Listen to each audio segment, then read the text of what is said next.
Assalamu alaikum, everyone. So, Marine is having some technical difficulties. She's going to get another computer, which will take her about 15 minutes to get to her mother's house to use. Something's happening with that.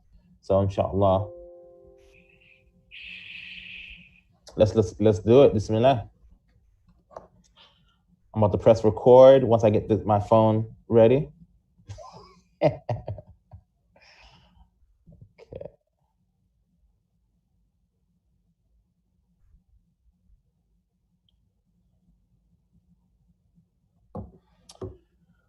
Okay.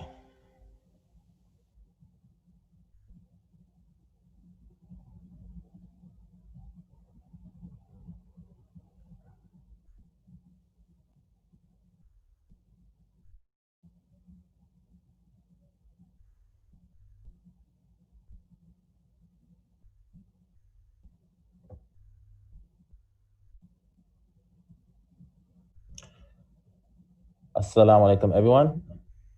Alaikum assalam. We are live, alhamdulillah. So, alhamdulillah, this is a blessing. We have a very nice, amazing, wonderful, spectacular lineup of some awesome movers and shakers in the community. And I'm not going to go too far, just to let you know that, alhamdulillah, this is a start of hopefully something bigger and continuous, inshallah.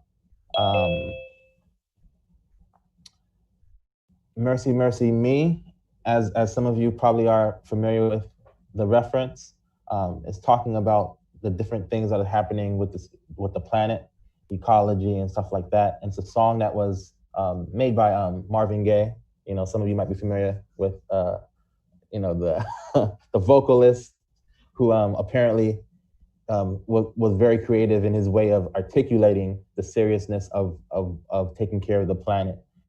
And it's interesting, we spoke before about this, where I talked about how my introduction to this song, I never thought about the lyrics and what it was talking about. And when I actually listened to the lyrics, I was like, you know what? We need to borrow that and bring that to the forefront and use that hopefully as a vehicle to make everyone more aware of what's going on in the world. And today it happens to be the World Environment Day, where we try to bring people to be more aware of what's happening with the planet and what we can do to ourselves as far as on a micro and macro level to better serve this country, serve this planet, and hopefully the people who will come after us will be able to benefit from the work that we do today, inshallah. So what I'll do is pass it to the MC, the hostess with the mostest, our good brother, Imam Naeem. But before I pass it to him, I want to say a little bit about Imam Naeem, mashallah. So alhamdulillah, he's the director of outreach here at Al-Hijrah. Imam Naeem Beg is the former president of Islamic Circle of North America, ICNA, a grassroots Muslim American organization with over 40 chapters across the nation. During his tenure at ICNA, Imam Naeem led several local and regional congregations around the United States and remains as their director of interfaith alliances until today. Imam Naeem also serves as the co-chair of the National Muslim Christian Initiative, as well as the Muslim coordinator for the Catholic Muslim Mid-Atlantic Dialogue, which takes place every year between Catholic bishops and Muslim leadership in America. Furthermore, he continues to serve as the national moderator for Religions for Peace, USA, as well as an ongoing active member of the Board of Interfaith Workers Justice.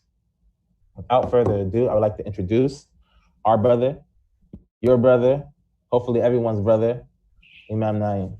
Assalamu alaikum warahmatullah. Jazakallah khair, Brother Muhammad. Thank you for the introduction. All praises to Allah subhanahu wa ta'ala. And Allah subhanahu wa ta'ala puts us in these different roles to carry out His work. And we ask Allah subhanahu wa ta'ala to accept it from us and forgive us for our shortcomings and any mistakes that we do. Today's program, alhamdulillah, it's on Mercy, Mercy Me. A disclaimer, I have not heard the song, so forgive me for that. um, but I've heard about it. Here and there you hear these lyrics. But it reminds me of the mercy of Prophet of Allah Sallallahu Alaihi Wasallam, where Allah Subhanahu wa Taala um, calls the Messenger of Allah Sallallahu Alaihi Wasallam, أعوذ بالله من الشيطان الرجيم وما أرسلناك إلا رحمة للعالمين, that we have not sent you but as a mercy for the alameen, for the worlds. And scholars have written a lot about it. So Prophet of Allah Sallallahu Alaihi Wasallam, indeed a mercy for not just for us humanity, human beings, but a mercy until of all the creations of Allah Subhanahu wa Taala until this world is destined to exit to remain here. Today, our program, Mercy, Mercy Me, Alhamdulillah, we have a, a lineup of very good speakers, sisters who are, mashallah, passionately, energetically, full of commitment from their Deen, are working in the area of climate justice. And today's program obviously is about, it is an interactive discussion on environmental justice and practical steps we can take informed by Quran and Sunnah on the maqasid of Sharia. As I was reflecting on this this topic, and when we, as I mentioned, that when we see the guidance from Allah Subhanahu wa Taala and mentioning of the Prophet of Allah Sallallahu Alaihi Wasallam as mercy for all creatures, mercy for the world, and that when we look at this Sunnah and Seerah of Prophet of Allah Sallallahu Alaihi Wasallam, that how Rasulullah Sallallahu Alaihi Wasallam used to be so passionate for environment, so passionate for his love for Allah's creation. And I was reading about for things as the use of water. We pray 5 times a day. We perform wudu at least 3 or 4 times a day. And I was just imagining that if you look at this water bottle, right? If we look at this is what is it? About 500 ml, half a liter. And according to the authentic hadith, Rasulullah Sallallahu Alaihi Wasallam used to make wudu from this much water. Some scholars say a little bit more, right? Maybe 600 ml. But this was the amount of water that Prophet of Allah Sallallahu Alaihi Wasallam used to make wudu. Now, I will admit, maybe once or twice when I was on the road or somewhere, I tried using this much water to make wudu. But this is how Rasulullah Sallallahu Alaihi Wasallam was so careful, and how he Sallallahu Alaihi Wasallam reminded his companions that even if you are next to a river, still you are not supposed to waste water. And then about the ghusl, about taking a bath, just make these 10 bottles, and this was how much water Prophet Sallallahu Alaihi Wasallam used to use in making ghusl.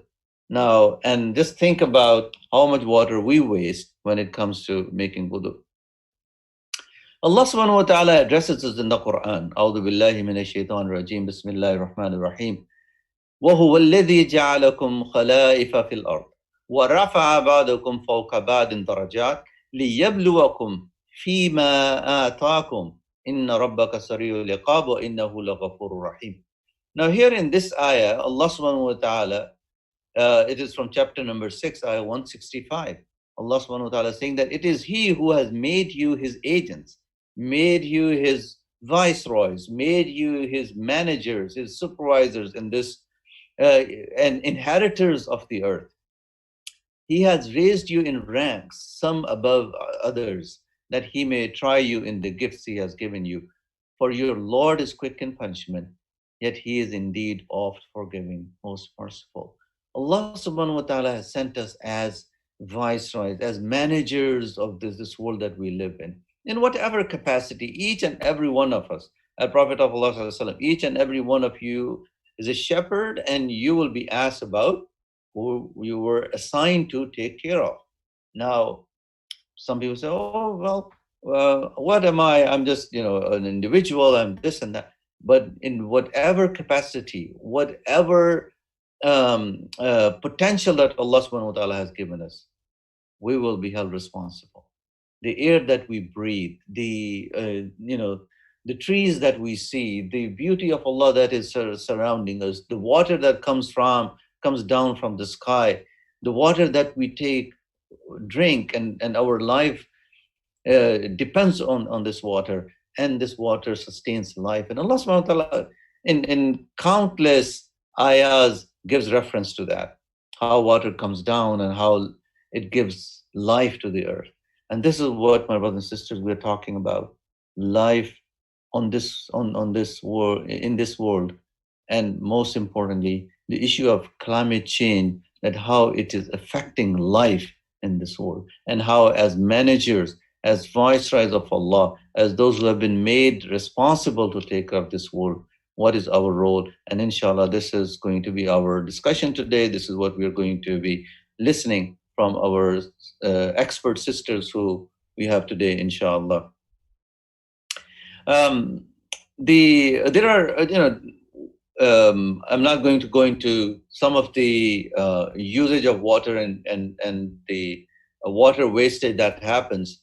And this is just one aspect of, you talk about soil erosion, you talk about how, the industries are raping when it comes to this environment, when it comes to seeking cheaper oil, when it comes to shale gas, all of these things, that how, because of lack of proper guidance in this matter, because of lack of proper rules and regulations, people who have money, they play with the money, they pay the politicians, and everyone goes home happy.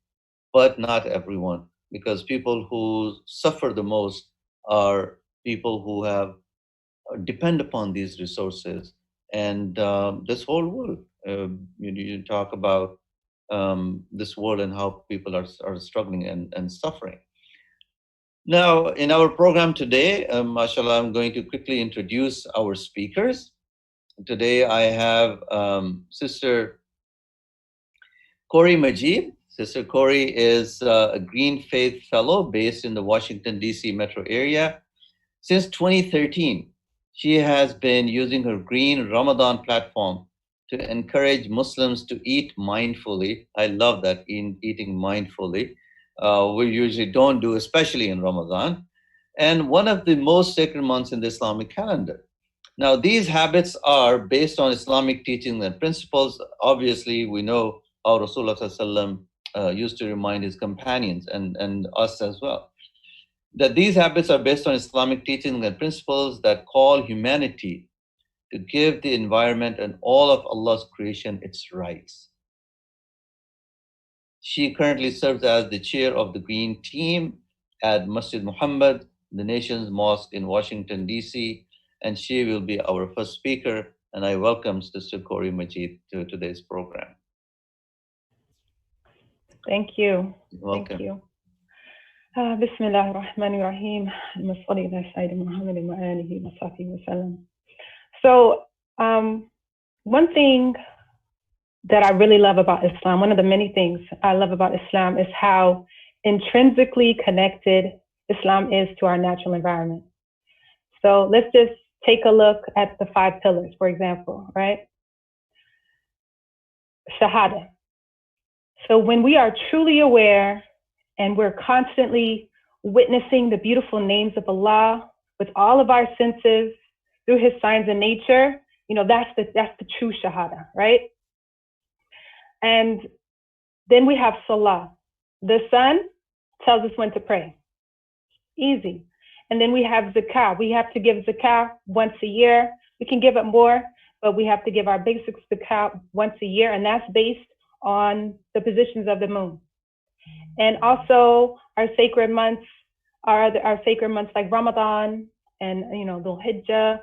All of our sacred months are based on the position of the moon.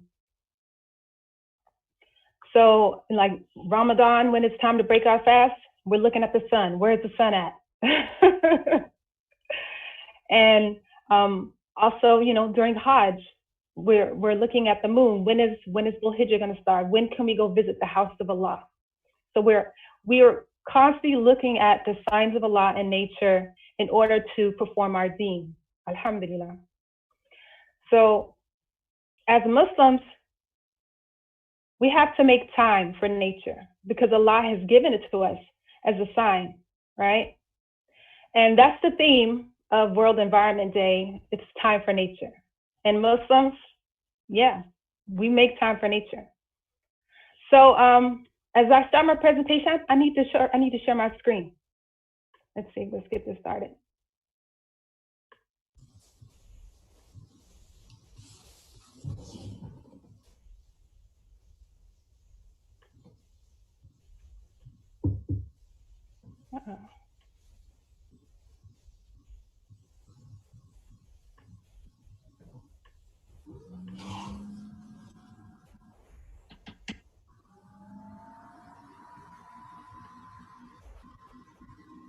I think I went too far.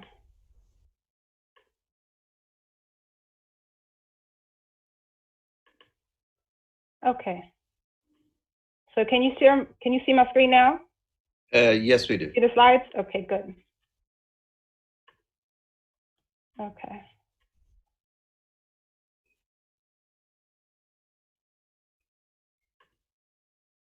All right.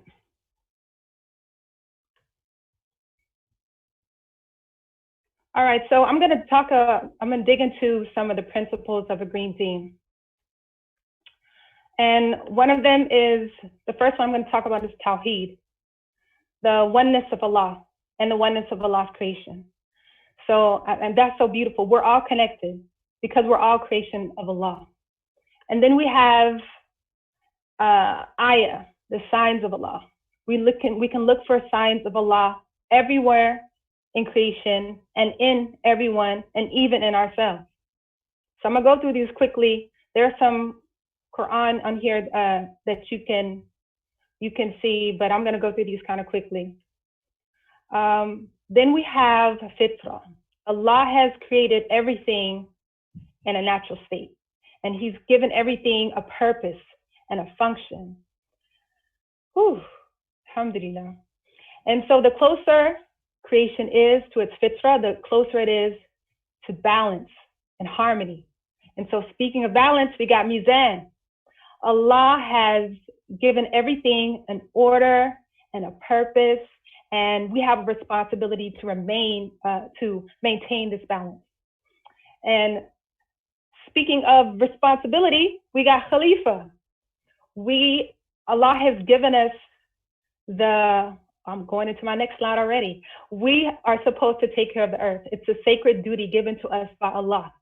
And so speaking of that sacred duty, we have amana, right? It's a trust. Allah has given us a trust to be protectors of the planet. And then we're going to go to tafakkur, contemplation. So thinking about those signs that Allah has given us,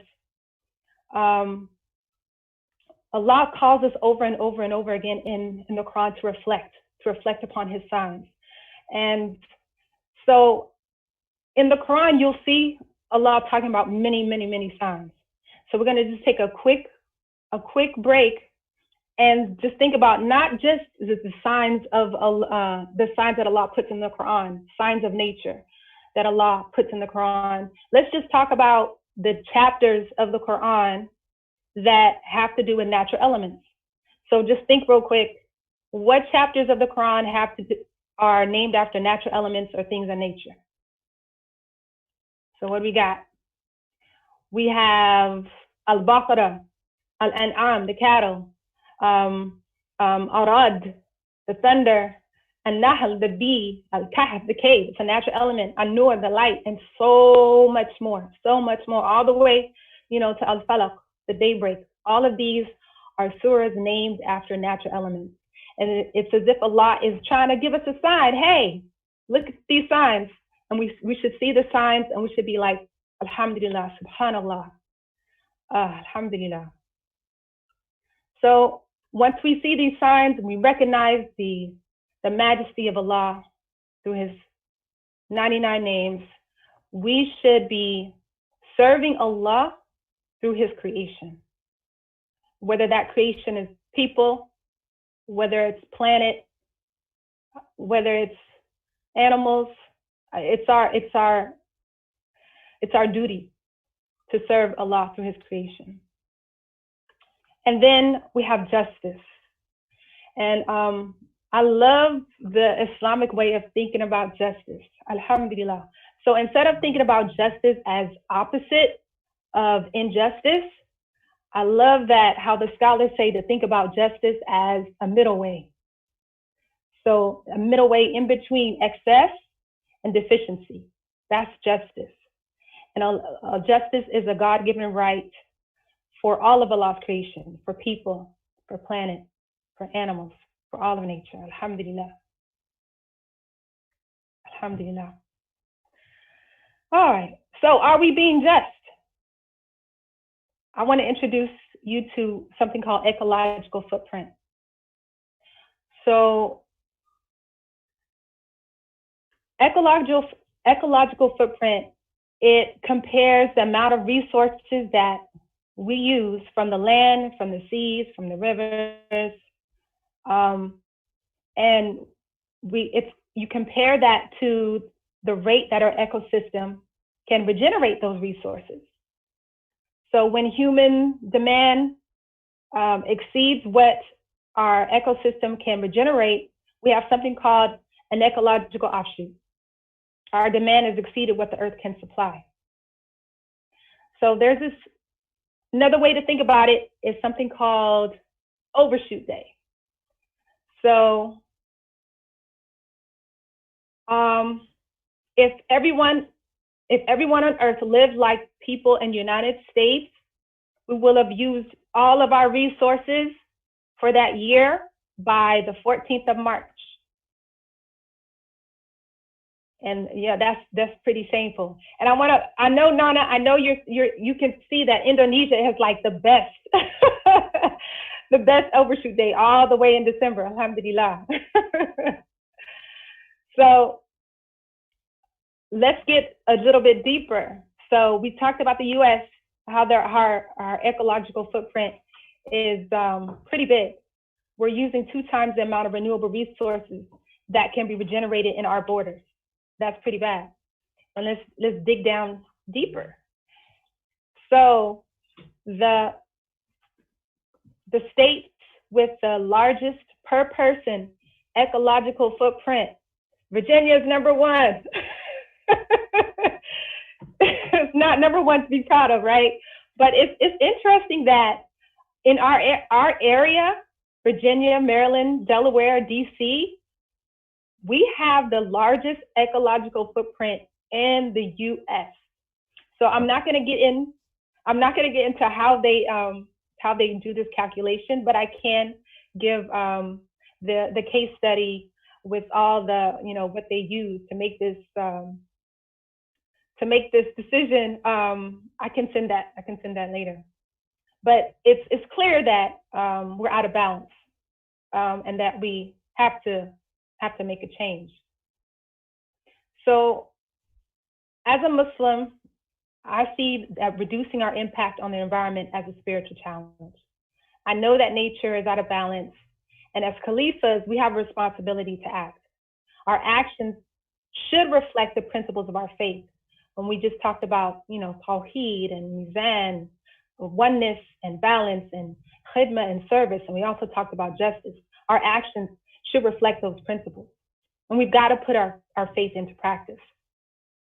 Allah has given us so many blessings from nature: the air we breathe, the water we drink, the climate that makes our place habitable and a cool place to be.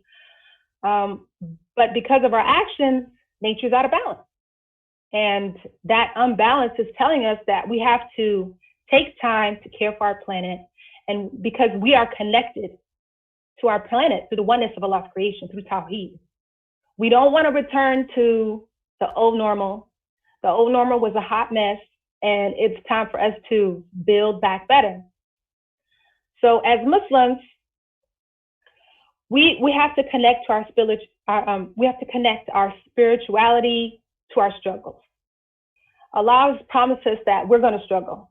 And He didn't put us on this earth to be comfortable. He didn't put us on this earth to be consumers. He put us on this earth to be khalifas. And because of our situation in this country and in Virginia, in Maryland, and DC, it's easy for us to use something one time and then throw it away. But where is a way? It's easy for us to use water like it will never run out. It's easy for us to eat meat every day and every meal. And then COVID-19 hit, and the meat hit the meat packing plants, and now the meat is, price is going up. So coronavirus has given us a wake-up call, and we're being tested. We were being tested through ease, right? And now we're being tested with a little bit of fear, with a little bit of loss of health, loss of comfort. And in Surah Baqarah, Allah tells us that, and we will surely test you with something of fear and hunger and loss of wealth and lives and fruit. But give good tidings to the patient who, when disaster strikes them, say, indeed, to Allah we belong, and to Him is our return. And those are the ones upon whom are blessings from the Lord and mercy, alhamdulillah. And it is those who are the rightly guided. So we just spent Ramadan beefing up our connection to Allah and to the Quran, and struggling by refraining from what was even halal, right? Just to seek the favor of Allah. And so we got this. We can do this. We can use that energy towards that energy that we got from Ramadan to bring about balance in our homes and bring about balance in our masajid and in our country for both the people and the planet. So, let's see. Yeah, so I talked about that, putting our faith into action. That's our spiritual challenge that we have to do. We have to put our faith into action. And before we put our faith into action, we need to set our intention. The Messenger of Allah, sallallahu alaihi wasallam, he said that verily deeds are only by their intentions, and verily every person will have only what they intend. So when we set our intention, it focuses our attention, and we're able to see the signs of Allah, and we're able to be thankful, and we're able to make change. And then we can't do everything, but we can do a few good things well, right?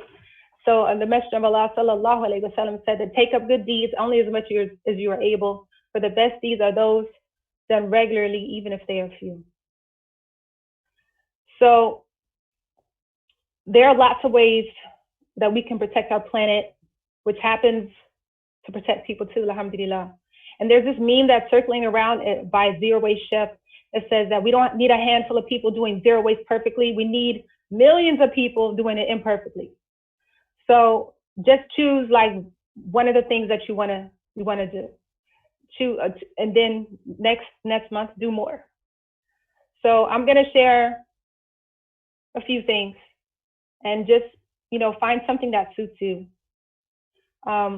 Most of these things can be done individually and can be done as a community in your masjid as our masajid open up again. The one I like a lot is spending time outdoors.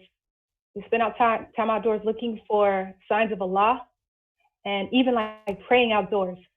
If you haven't prayed outdoors, you need to. So you know how in the Quran it says Allah has set the earth out like a carpet. SubhanAllah, I feel like when I pray outside, I feel that carpet. And it's like I can feel the curvature of the earth. It's a beautiful experience, alhamdulillah. And then making wudu, like the Prophet sallallahu alaihi wasallam, like Imam Naeem just explained. I remember one time when I was teaching my daughter to make wudu, she was like, I guess, 5, 6. And I gave her this cup, and she filled up the cup, and she was able to make wudu with this cup. And there was a little bit left over. So we can do this, right? And teach your children to do it as well. Another thing we can do is eat less meat, just like a meatless Monday. Or you can go meat-free on the weekdays That's what my family likes to do. We just have meat on the weekends, or if we go over to someone's house. Not going anywhere now, but we usually have meat on the weekends. Use stuff that's reusable. Stop using single-use items. Even on masajid, stop using disposable water bottles and, you know, buying stuff that you're gonna use once and throw away. Grow your own food. That's a great way to feel a connection to Allah's creation. So if you have like a Sunday school program, have them grow their own food. What better way to experience Allah's creation than growing something and then eating it, you know, getting the blessing from it. And also form a green team in your masjid so you can educate the community and refocus the masjid on the conservation ethic that's inherent in Islam. So that's what we have to do. We are the Khalifa. Thank you. Jazakallah khair, Mr. Corey. That was a great reminder and a lot of information and practical steps that can be easily taken, and very good advice. Inshallah, we'll come back and we'll have some Q&A session later on, and we will talk more and how to get further engagement in this when we talk about environmental justice. Our next speaker is Amreen Shafi. She is with us. She is the president and managing partner of Shafi Law and Policy, a Washington, D.C. firm focused on international environmental law. She has expertise in environmental law and policy, energy policy, project management and implementation, multilateral treaties and negotiations, and development. MashaAllah. That's a lot of things, MashaAllah, Amreen. And Amreen advised governments, international organizations, and NGOs on the Montreal Protocol Amendment and the Paris Agreement. After both treaties were adopted, she expanded to implementation, launching pilot projects in Muslim countries, including Egypt and Indonesia. Amreen works with leading experts to bridge science and policy. And she's one of the few Muslim women in this role. MashaAllah, that's a great achievement. She also collaborates with NGOs to engage in community education, grassroots advocacy, interfaith collaboration, and lobbying on environmental justice issues. She's passionate about making environmental laws work in the communities and countries that she serves. MashaAllah. And I'm sure you do many, many more things, and that's what we want to know and learn from you. Welcome, Amreen, to the program. Jazakallah khair for that kind introduction, and I want to start by saying thank you to Muhammad Oda for inviting me, and for the masjid for promoting an event on a topic that enjoys not as much spotlight as we'd like in the Muslim community. I want to, inshallah, have an idea of who is in the room. Could we call on maybe 2 volunteers to just say your name, where you're from, and 3 words that describe what you're passionate about? Do we have 2 participants who are willing to volunteer in the discussion? You could drop it in the comments, in the chat. No? I can volunteer, but I'm already here, so you know. I'm curious to hear what that brother down there, Ishaq Majid, has to say. Brother Ishaq, the world loves volunteers. Go out so there's no feedback. Go. Assalamu alaikum wa rahmatullah. Wa alaikum salam. Wa alaikum salam wa rahmatullah. I did miss the question. I was distracted. Okay, if you could just share your name, where you're from, and 3 things that you're passionate about, or 3 words that describe something you're passionate about. Alhamdulillah. My name is Ishaq Majid, and my wonderful wife is Corey Majid. And I do know Brother Muhammad Oda as well. Alhamdulillah. I live in, you guys know I live in Maryland. But alhamdulillah, 3 things that I'm passionate about. Alhamdulillah, the first is our responsibilities that Allah has entrusted us with, including families, and like my wife has been pushing for the past almost decade, responsibilities of the earth. The second thing is my belief, and the third is self-defense. Those are definitely three things that I really love. Thank you. Thanks for speaking up. Is there anyone else who, maybe folks on the live stream from Facebook? Okay, we may not be able to do that given the technology limitations, which I experienced many this morning. So I'm going to go ahead and jump into the talk. As Imam Naeem said, I'm an international legal and policy expert. But I want to say that, the most deeply motivating factor for me for the work that I do is the spiritual alignment that I feel in my day-to-day working life. And I think environmental justice is the defining spiritual struggle of our lifetime. And as Imam Naeem mentioned, I focus on global environmental treaties and energy policy as well. And I manage projects in countries that are very large and so contribute a large amount to global warming. In other words, they create the majority of the world's emissions. And they are also Muslim majority countries. So I work with, for example, Egypt, Pakistan, and Indonesia. And I work with the United Nations and heads of state. After I worked on the Paris Agreement and a lesser known treaty called the Montreal Protocol, I worked, after those two treaties were adopted by the world, then I expanded to work on how to implement, how to make environmental law work in the countries and the communities that I serve. And so I think Brother Oda, can you share my slides, or should I just hit share screen? That should work, right? Oh, there we go, perfect. All right. So you can go ahead and go to slide 3 if you can, perfect. Okay, so I wanted to talk a little bit about what I do, and to situate that in the conversation about why Muslims should care. And I mean, Sister Kori and Imam Naeem already beautifully explained the role of the religion in sort of promoting that need to care. But I wanted to basically describe a little bit more about the UN and multilateral negotiations, because I think it's really important for you to see how Muslims impact international environmental law. So this is a photograph that I actually took from inside the UN. So my work sounds very abstract, so I wanted to make it very clear. If you look at the rows of people seated here, basically every country in the world sends what they call delegations, which is just a fancy way of saying groups of representatives to these discussions. And you can see they're all lined up there at various tables, and they have a tag in front of them that says which country. Uruguay sits here, Sri Lanka sits there, Pakistan sits there. And countries will send different numbers of representatives. So the United States, for example, will send 20 people, mostly white men in suits, and Pakistan will send one person. So there's a difference in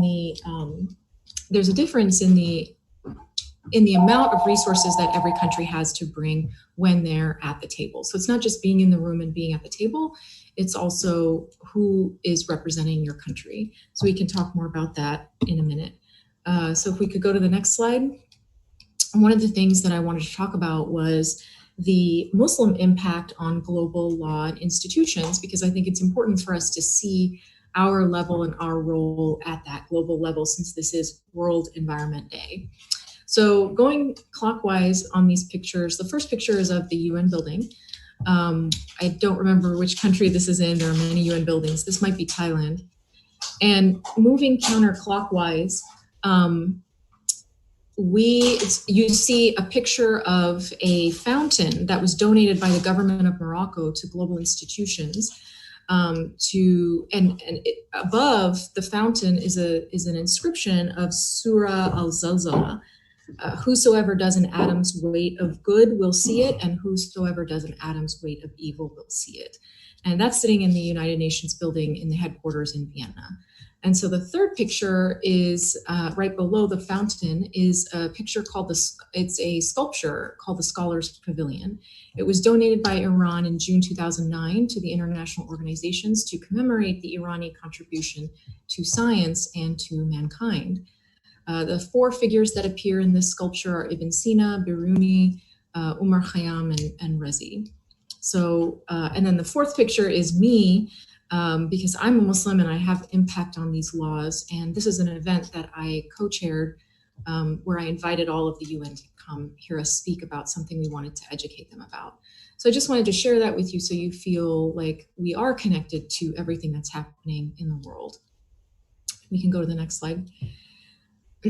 So a lot of people may have heard the term the Paris Agreement. You may have heard that the Trump administration is pulling out of the Paris Agreement. You may have heard that people like Senator Bernie Sanders and Alexandria Ocasio-Cortez are wanting to stay in the Paris Agreement. So I wanted to talk a little bit and give you just a taste of that kind of knowledge, in case it sparks some curiosity or conversation, and so that we can start to think about how to place the individual actions that Sister Corey and Imam Naeem mentioned in the context of how it links to global goals. So the goal of the Paris Agreement is to limit the global rise so it's the average temperature, average global temperature, to below 1.5 degrees Celsius. And why everybody, that seems like an abstract number too, so people might wonder, why is this important? Man-made or anthropogenic effects of climate change, including rapid global warming, have catastrophic effects that affect us all. So while we have this inward propulsion that's pushing us to act on the environment, we also have these external effects of environmental destruction that should also push us to act. So we know that extreme weather events are promoted and exacerbated by climate change. We know that within the next 10 years, 75% of the global population will actually be exposed to something called deadly heat stress. And we know that, and Sister Corey touched on this too, that the COVID-19 is directly linked to climate change. It's directly linked to the spread of diseases that is exacerbated by climate impacts. It's also linked to the illegal trafficking and management of wildlife. So majority of diseases are actually passed from animals to humans.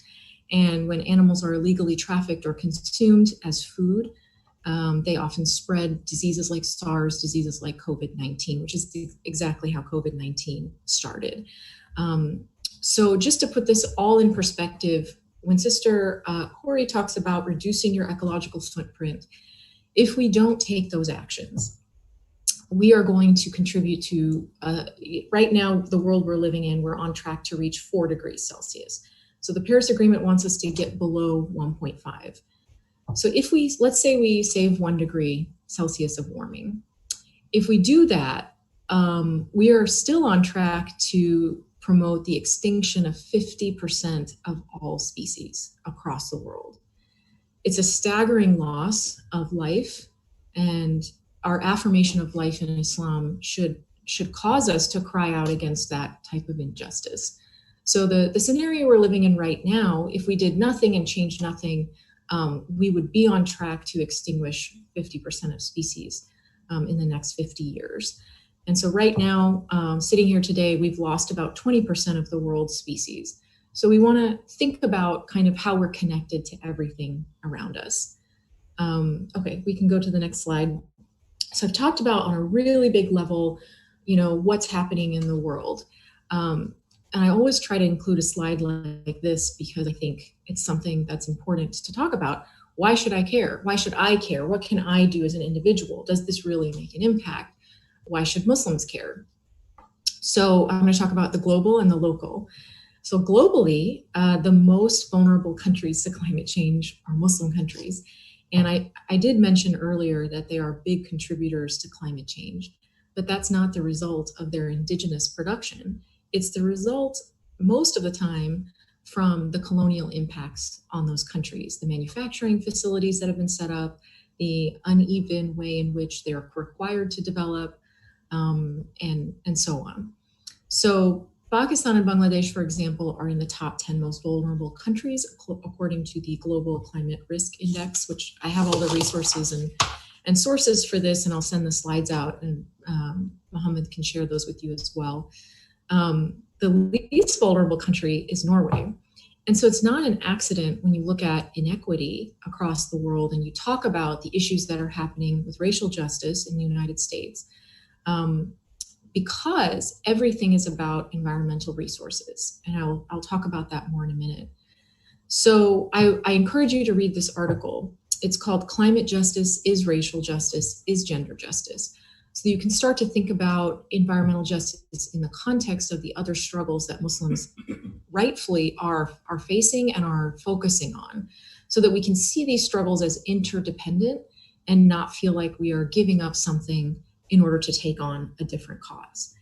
And then talking about the local impact of why Muslims should care, as I mentioned, the most vulnerable populations are the most marginalized. So that includes women, children, people of color, and poorer populations. So many of us are part of those communities. Many of us are hurt when we see those communities being hurt and treated unequally. And we've seen a lot of that in the past 2 weeks. And I think that is another way of calling ourselves to this action. And so I want to leave you also with this point that the global scientific consensus is that we have less than 10 years to stop the catastrophic effects of climate change that I talked about, the extinction of 50% of our species. We have less than 10 years. So there is an urgency now that there wasn't before, and that can create a lot of things called eco-anxiety or tension in your own life about the urgency of that and the immediacy of the effects of climate change. So I'm hoping that in our discussion, we can also talk about ways to spiritually alleviate it and keep ourselves sustained through that. And we can go to the next slide. I do want to mention a couple of things because we're talking about the problem. And I note that most of the time when I'm speaking to a group, the thing they always ask me is, so what's the solution? What can you do? And Sister Corey outlined those steps very clearly, and so did Imam Naeem. And I want to talk about sort of on a large scale, who and what are key to saving the planet. So everybody on this call is a member of a local community, or is female, or is a person of color. And even if you don't identify with any of those things, you identify as Muslim, which is a religious minority. If those communities are not in the room informing places like the negotiations room, which I showed you a picture of, their voice will not be heard. No one will do it for you. And so the policies that are developed to deal with environmental problems and resource allocation will be made by everyone who is in the room and who does have a voice. And I wanted to point you to the most well-known resource in our circle, which is Project Drawdown. It's a group of hundreds of activists, scientists, people from various fields and walks of life who contributed to coming up with a mathematical way of analyzing and ranking solutions 1 to 100 on what we can do to impact climate change. And the number one solution, which I don't know whether anyone knows, is air conditioning and refrigeration. And that can save something like 86.9, I think it is, gigatons of carbon emissions, which is a huge number. And while that might seem strange, the toxic refrigerants and coolants that are used in that equipment emit a deadly, short-lived climate pollutant, which is hundreds or even thousands of times more potent than carbon dioxide. And so air conditioning is the number one solution, and that is what the Montreal Protocol deals with. So I want to introduce these concepts to you so that you're familiar with what you hear in the news. And then there's solutions 2 through 10. What's interesting about solutions 2 through 10 is that 2 of those solutions are directly dealing with women. One of them is family planning, and another of them is educating women. And so if you're familiar with the phrase, a woman is a school, women are very much the fastest and most innovative in terms of adopting climate and environmentally friendly technologies and tactics to decrease the eco footprint, as Sister Corey was saying. So I wanna basically make that link, because the Prophet ﷺ gave his last sermon and spoke about protecting women. And the link between women and protecting Allah's life on earth and Mother Earth is very, very clear to me. And it's not something that I think we talk about enough in Islam. Okay, we can go to the next slide because I don't want to, we can touch on these points later if they spark any kind of interest or curiosity. And I'm going to touch on and introduce the concept of why individual and systemic action are linked, but I'm not going to spend a lot of time on it because Sister Nana, who's more experienced than I am, is going to be able to talk more about this. And we'll get into it also in our deep dive. So I said this earlier, but I'm going to say it with more emphasis. Every single issue that Muslims deem important, whether it's poverty or inequality or racial justice, it's an issue of resources. Who has them, who controls them, and who is prevented from accessing them. And that is actually the heart of the environmental conversation. The environmental field deals with resources and allocations, and whether an environmental justice deals with the inequitable distribution of those resources. And so environmental issues affect everyone, but they affect everyone in different ways and unequally. And I think from that perspective, the Islamic concept of justice is an anchor for us to understand that we must act and act physically in a way to advance the cause of environmental protection and conservation in whatever way that we possibly can. And so if we go back to the Surah Al-Zalzalah, that whoever does an atom's weight of good will see that reward. You know, when we talk about individual and systemic action, we here on the panel today are affirming that your individual action, no matter how small, is critical in this fight. Okay, we can go to the next slide. This is my last slide before we open it up. So I want to raise this question, and the panelists are going to discuss this more. Many environmentalists have said, you know, humans just need to stop. They need to stop consuming, you know, shut down corporations. Everybody just needs to live slower. Slow living is a concept you can Google because it has a lot of interesting solutions as well, that are very much like how the original Muslims lived, actually. And so what happened was we had a global pandemic which locked down corporations and systems, and people said, oh, the environment is recovering. You know, you could see animals coming out and that sort of thing. But what actually happened is only the consensus is that about 5% of global emissions were saved from the lockdown. I've heard the statistic 3%, I've heard as high as 8%, but the majority of people say about 5%. So the question that I'm going to raise to you listening is, what about the other 95%? And this is where the relationship between individual and systemic action is so critical. Emissions reductions from a lockdown are not sustainable because you obviously don't want to lock people away in their homes for months at a time. And the solution is both of them together have to be worked on. And Imam Naeem has said this very eloquently in our discussions in preparing for this talk, but we need to focus on things like, how can I as an individual influence policy or collective action, or the litigation arising in courts to hold fossil fuel companies accountable. The idea of slow living that I mentioned, which is really embodied in what Sister Corey talked about. Voting, which is very critical, looking at the voting records of the individuals you have the power to elect. And thinking and talking about careers in the environmental field. So those are kind of those long-term goals that you can set and think about how your life can contribute to this issue in the next 10 years, inshallah. And so that's all I have for right now. And thank you again for having me. And we'll talk very soon after Sister Nana. Great. Thank you, Irene. Very nice. MashaAllah. Amazing work that you're doing. And I have a few questions, and I'm sitting in a room which I'm feeling cold. That's why I have jacket on, and AC is running pretty high here. But I think these are some of the things that we take for granted, especially living in this where we don't even see as luxuries. You know, I was in a refugee camp a couple of months ago in Ethiopia, and it's always hot. And I was telling my kids that, in the morning when I met many of these people who I was working with, then none of them complained about I didn't get proper sleep. And there are mosquitoes there. It was hot. Everyone in the morning comes happy. They want to work. They want to engage. So, and I think these are the areas that we need to further explore. And I'm fascinated by this slow living.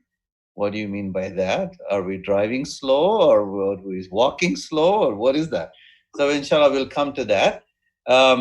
But first, we will, inshallah, now listen to Sister Nina Ferman, who worked with the World Wildlife Fund, WWF, in her native country of Indonesia, directing the green recovery efforts in the wake of 2004 earthquake and tsunami.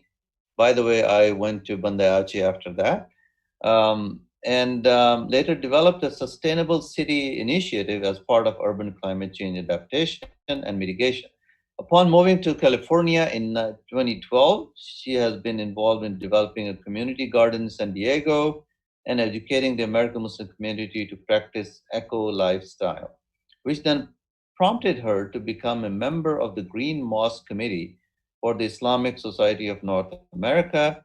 Recently, she organized the Islamic Declaration on Global Climate Change and co-founded the Global Muslim Climate Network, GMCN, which calls to all Muslim nations to transition from fossil fuel to clean energy-based development. In 2015, she was named as the White House Champion of Change for Climate Faith Leaders. MashaAllah. She is a passionate and dynamic individual who believes that environmental degradation and climate crisis can unite the world community to face the challenges together with a deep commitment to sustainability and environmental justice for people across the globe. She is a leadership on environmental and development fellow on green economy, and currently is the Muslim outreach director for Green Faith. I receive your emails, mashallah, all the time. I'm sure many of our listeners and people who are watching the program are getting those emails. And Nana holds a Bachelor of Science in Industrial Design from University of Bridgeport, Connecticut, and a Master of Science in Urban Design from Pratt Institute, New York. She is married to Jamal Ali, a U.S. Navy veteran, and lives in Riverside, California. Sister Nana, welcome to the program. Thank you, Imam Naeem. MashaAllah. Assalamualaikum, everyone. Thank you. That's like amazing introduction.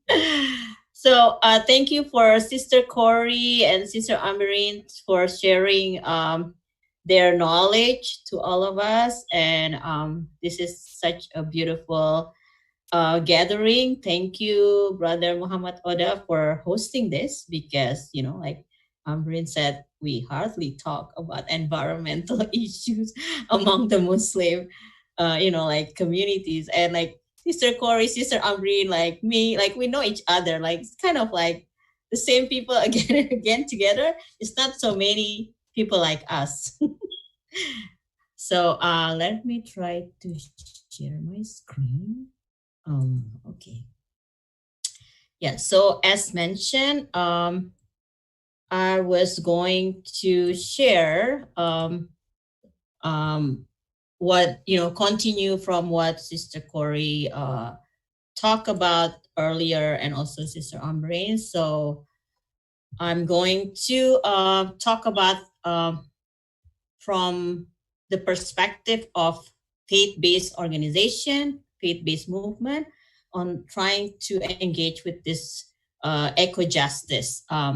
So as mentioned by Imam Naeem, I'm part of Green Faith, which is an interfaith, an international interfaith network for environmental and climate action. So I just share like my picture here.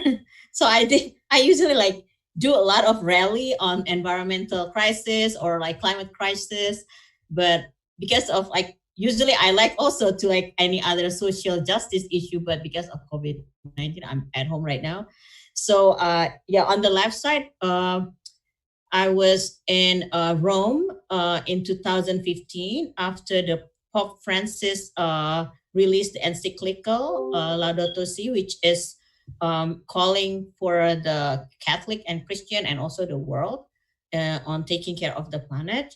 So I was there with other faith leaders and like people of other faiths together. We were marching on, trying to show our support for that. And as mentioned by Imam Naim, that just that was in June 2015. So like, and then in August 2015, which is only 2 months later, like we were gathering just the Muslims, so like organizing the Muslim leaders to work on the declaration for global climate change.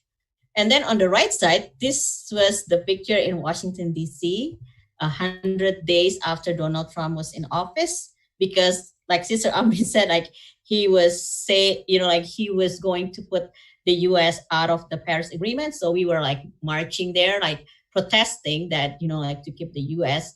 on the Paris Agreement. And this is like why my hands was on my left shoulder. Is so like that time we are all like stopping for, I think like 60 seconds or a minute. And then we all tap in, either you clap or you put like your hands in your heart to like, kind of like 60 seconds, just like tap in that you need to pause because it's very worrying that the US was going to leave the Paris Agreement.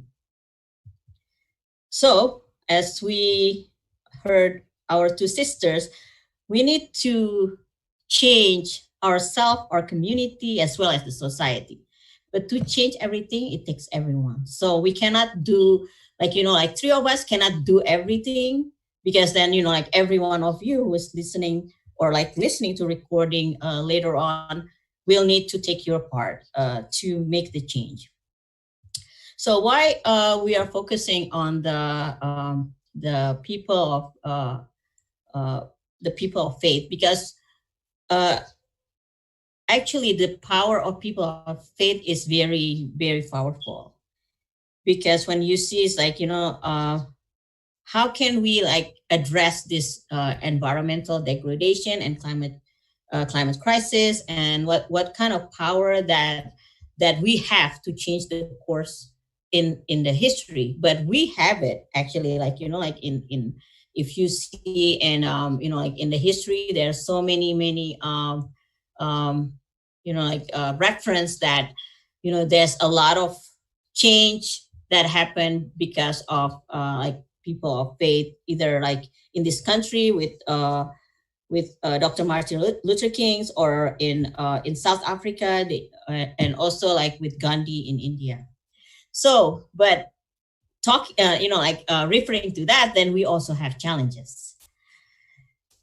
What is standing in the way to like people of faith, the Muslim community included, in leading a social movement for environmental and climate justice? So we see that like there is like we mentioned earlier, like as I mentioned earlier, and another sister also mentioned earlier, that like there's a lot of things behind the curve of the environmental issue, and also environment is seen as a political issue, not really a social issue. So a lot of like faith, like groups or communities like kind of like wary about getting into the political issues. And also there's like bureaucracy or like change, like slow change in nature, like in nature on this like organization or institution like of the congregation itself. Also like like in some other places, the old religion is dying, but not in Muslim, like because I think like there's like a growing number for the Muslim community. So we are like the opposite. And then we also have like more younger people that is actually more interested on this. That's what I kind of experienced lately. Whereas in other faith communities, they have a lot of young generation who don't even want to have anything to do with religion. And then also like we have any conservative groups or any other like very kind of like Orthodox tradition that does feel comfortable to include women, or they're not comfortable working with people of other faiths. Like we heard earlier from Brother Muhammad Oda that Imam Naim is very active in the interfaith, like discussion and dialogue. So, but not everybody is like that. So it's like some, like very not comfortable on that kind of position. Oops. Okay, so here's we have so in order for us to go somewhere, we need to build strategy and and also having the theory of change. So in this picture, just depicting, we want to build this bridge from this side to the other side. And a lot of people get involved, but then, how can we go there? Maybe people say oh, maybe we just, build a boat and then we can go to the other, the other side. And some say okay, maybe we should build a bridge, so there's many ways to build something, how to get our objective. So what I'm going to also share here is hold on. So the theory of change, here, so I take this from our experience in Green Faith, that because history tells us that cultural change precedes the political and policy changes. So faith leaders and faith communities across the globe can play a unique and critical role in moving in the movement of ecosystem by influencing the dominant culture in order to make structural change that is rooted in love, justice, and compassion. It's that's what our prophet, peace be upon him, always that's part of his mission. And then also the strategy is to bring about the cultural change, to engage in transformation, organizing by developing authentic relationship. So it's based on relationship and engaging people, people of faith communities holistically. So through the spiritual, cultural, educational, and also using political tools if that's appropriate. Like Sister Amreen, I think, mentioned about voting. So, and we could organize, people of faith leaders, students, and and in institution across the globe, or even here locally, or even nationally, to develop local interfaith circles, and from which we will act, to deepen our relationship, building our community and power, and to achieve change through personal transformation, and then institutional change. And then with that, we can work together for a systemic change. So together we will build and wield sufficient power to shift culture and influence decision maker locally, nationally, as well as internationally, hopefully, in addressing this crisis. So first, as mentioned, I think Sister Corey talked about this earlier, that, the inner transformation, the personal transformation needs to happen first. So as Muslim, we do everything by niyyah, by our intention, right? Like ibda binafsi. So we have to make that intention in our self, in our heart. As Sister Corey already talked about, all these beautiful gems from Islamic teaching about, why we should care for the environment. So it shouldn't be like a question anymore. So it's just, we need to make the niyyah now, that, to have this inner transformation.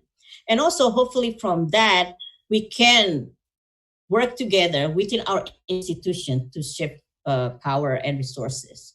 So what does it mean? So we are all belong to a certain community, and also we have masajid, we have institution, we have so many, in the US we have so many Islamic organizations. So how can we improve and also shift this thinking within our own institution? And of course, we need the moral leadership. We need our leaders to take also the stand for this. So we are working with religious leaders, faith leaders, in training the faith leaders to find their voices on this environmental justice issue or climate justice issue. So then they will like bring about the community together with them from our own faith tradition. So like in Islam, as already mentioned, we have a lot. So, and also in our history, there's a lot of reference for that. So then, like we can have like our collective impact, because then we have numbers. If the institutions started to change, then we can come together and have a collective impact. So this picture is from that Islamic Declaration on Global Climate Change in Istanbul in 2015 that I mentioned earlier. And with that, we can also work with people of other faiths. So like, because then, diversity and inclusion make us strong. So it's not just the Muslim voices, but then if we have other faiths like the Christian, the Hindus, the Buddhists, the Jewish, Baha'i, and and so on and so forth, then we are stronger. So then we can have more power to change, to make the change. Because according to Pew Research, I think about 85% of the world population still consider themselves as people of faith. So it's very powerful number. So how can we make the change? Change happens after we build power, and power is built through relationship.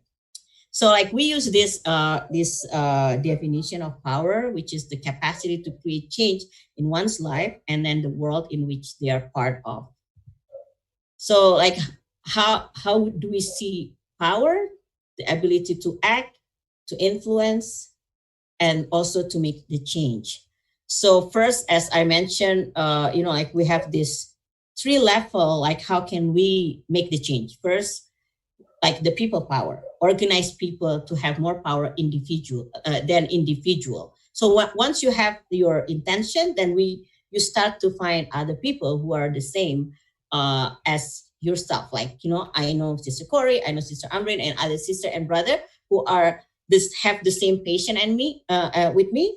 So then I feel more power, because then I'm no more just one person. I know like another person or other persons have the same passion like me. And then also to organize faith institution to have more power. So that it's like more powerful than just, individual institution. Because, like when we realize that our like masjid or our Islamic organization or our madrasa, the Islamic school can make the change. But if you just change like one institution, you probably feel lonely and not so powerful. But then like if we kind of have a connection, like for example, the Islamic Green School Network, or like the Green Masjid Network, that's my dream actually. So then we have like more power on that.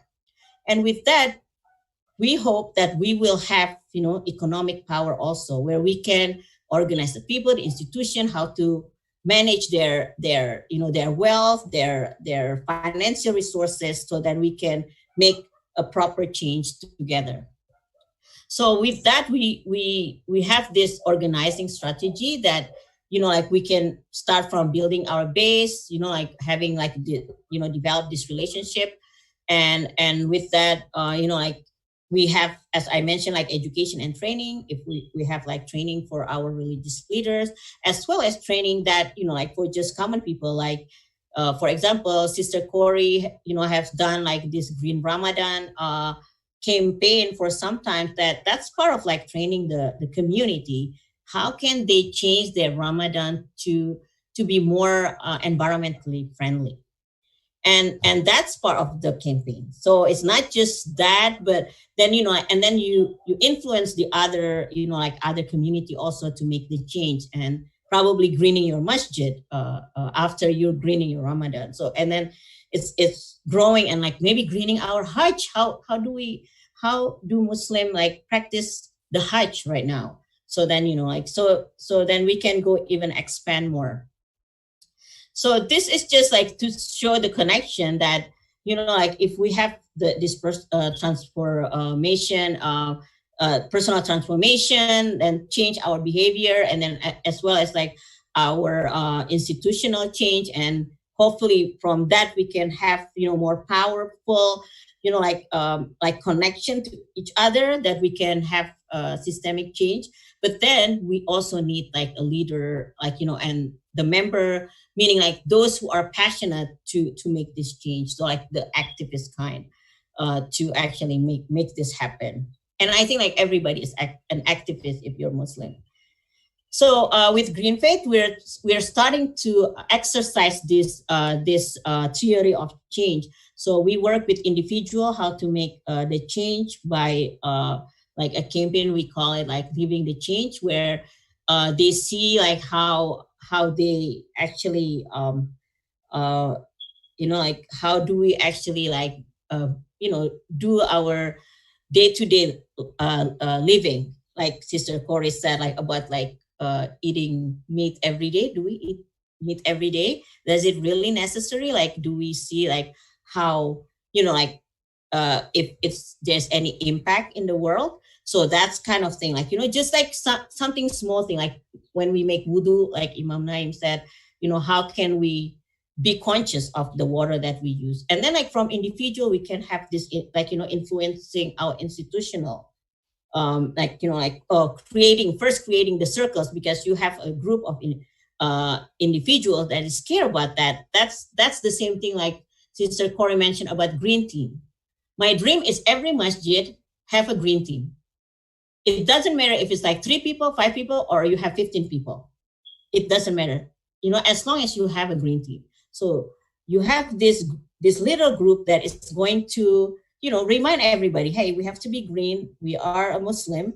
This is like incumbent upon us because it's our own faith that teach us, and our Prophet also, show us like how to do so.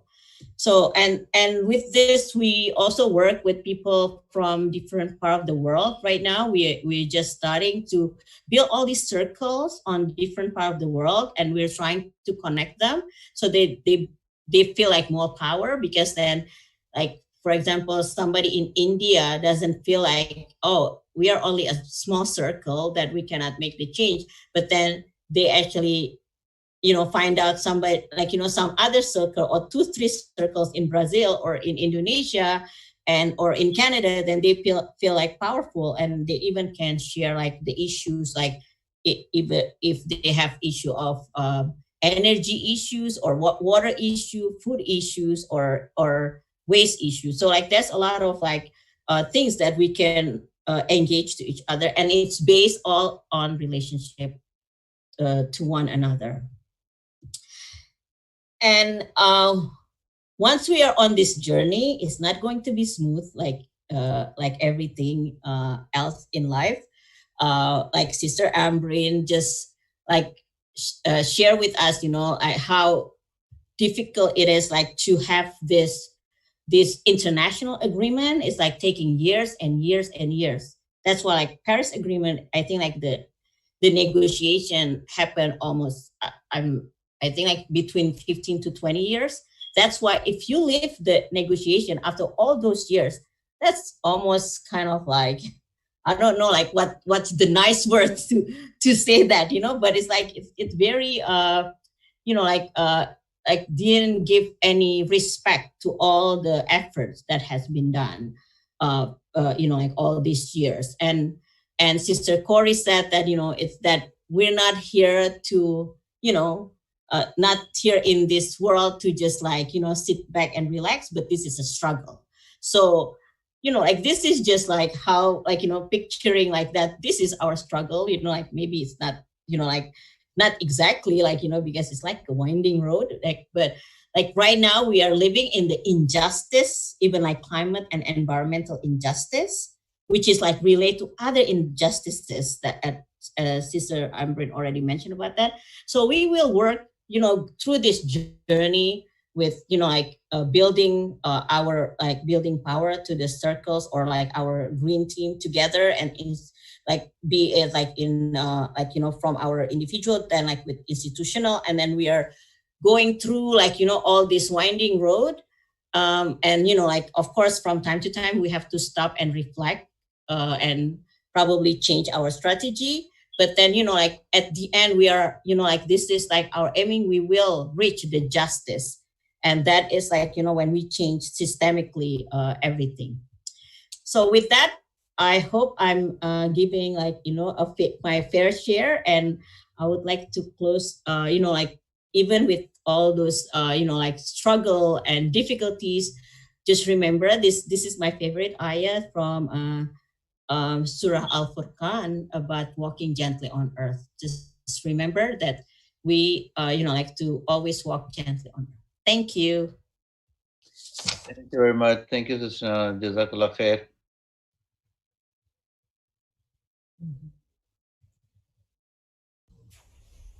So, Brother Muhammad, should we move to the next part of our discussion? I can start by summarizing what all the panelists have said and then maybe open it up to a quick question. Does that sound good? Okay. Inshallah, Bismillah.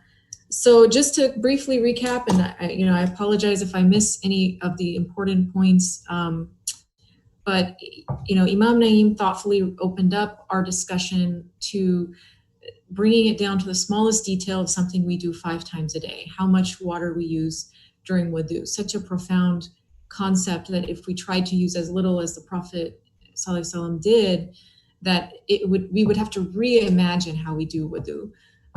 And then pointing to the verses in the Quran and Sunnah that lead us to, that call us to action. And Sister Corey spoke about the amanat that we have. She spoke about how Islam is intrinsically linked to and connected to the environmental principles, looking at the science of nature, making time for nature, which is the theme of today, World Environment Day, and this beautiful concept of khalifa and mizan, a balance. And really talking to us about gently sort of encouraging us to realize that our eco footprint needs to be reduced if we want to be in balance with the earth. And Sister Nana helpfully is placing everything in the context of, the personal, the spiritual, the social, and the institutional, how our individual actions and inner transformation that Imam Naeem spoke of, and how Sister Corey kind of operationalized, and how that feeds into and drives institutional change and then the systemic change that we really need. And this beautiful description of your life path from justice to injustice, and what kinds of things drain and sustain you during that time. She also talked about moral leadership in the Muslim community, how that signal within the Global Declaration on Climate Change, as well as simply speaking to mosque leadership, where and how that's meeting some challenges, which I think is going to give us lots of points for discussion, and organizing strategies, really how campaigning, base building, and education and training all link together, and how that links to many of the things that Imam Naeem and Sister Corey spoke about.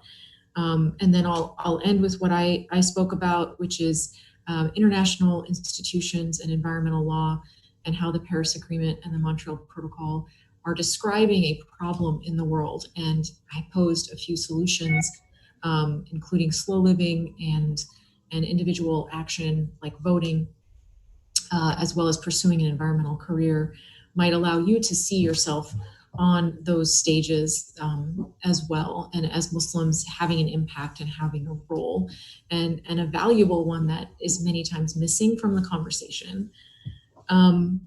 So with that, I want to open up a conversation, and we want to invite as many of the audience members to participate in whatever way you can. I know that in the link to this event, Mohammed was saying send your questions to that email address. I don't know if you have the capability to also get that real time from Facebook, Mohammed. Hopefully, make sure that you can get your questions in as we're all talking, because we want this to be participatory. So my first question is, how individual and systemic actions are both critical and how they work together. And this concept of 5% of emissions were affected from the global lockdown. What about the other 95%? So maybe Sister Nana can start, and then everyone can comment. Okay.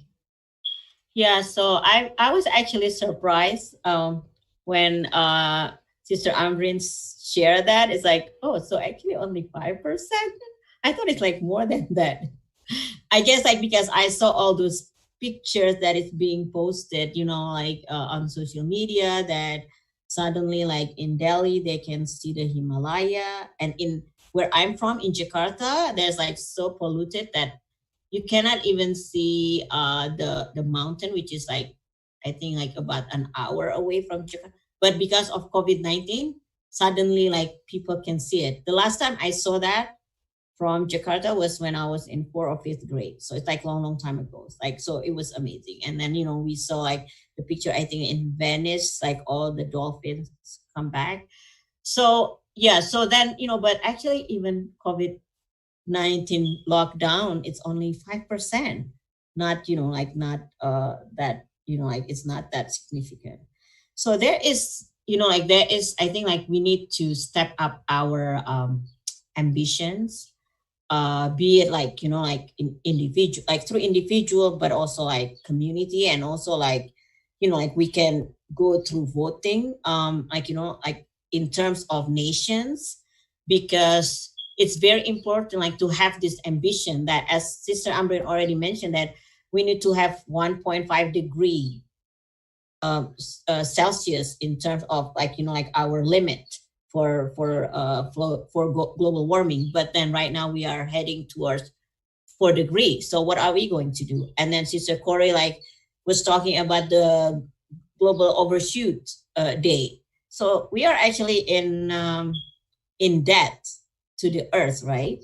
So that's why there's like a lot of things that we need to do. There is no excuse anymore. I think you know, through this discussion, we need to form a green team.